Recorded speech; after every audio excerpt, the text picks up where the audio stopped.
स्वागत आहे तुमचं माझ्या मिनी व्लॉग नंबर 88 मध्ये. आणि हो, मला पण माहित आहे की हा कॉलेजचा ड्रेस ना विदाउट ब्लेझर माझ्यावर चांगला नाही दिसताय यार. तर लेक्चर वगैरे झाल्यानंतर मी इथे जात होती पीपीएसच्या लॅबसाठी.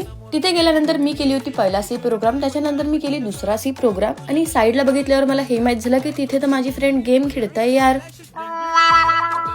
त्यानंतर घरी गेल्यावर मी केली होती एक पीआरची शूट कम्प्लीट. त्यानंतर रात्री मी विचार केला काहीतरी बनवायचं, त्यासाठी मी एवढं सगळं सामान यूज केलेलं होतं. तर सर्वात आधी एका पॅन मध्ये बटरला मेल्ट केल्यानंतर मी त्याच्यात टाकली होती गार्लिक. त्यानंतर मी त्याच्यात टाकली होती कॉर्नफ्लॉवरची स्लरी थोडं थोडं करून, आणि त्याच्यानंतर टाकली होती दूध.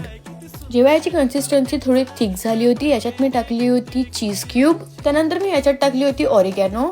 त्यानंतर थोडा वेळ याला कुक केल्यानंतर मी याच्यात टाकली होती बॉइल्ड पास्ता, त्यावरून थोडं दूध आणि ऑरिगॅनो मिक्स वगैरे केल्यानंतर मी याच्यावर टाकली होती थोडा बटर आणि चीज क्यूब, आणि याला 10 मिनिटसाठी बंद करून ठेवली होती.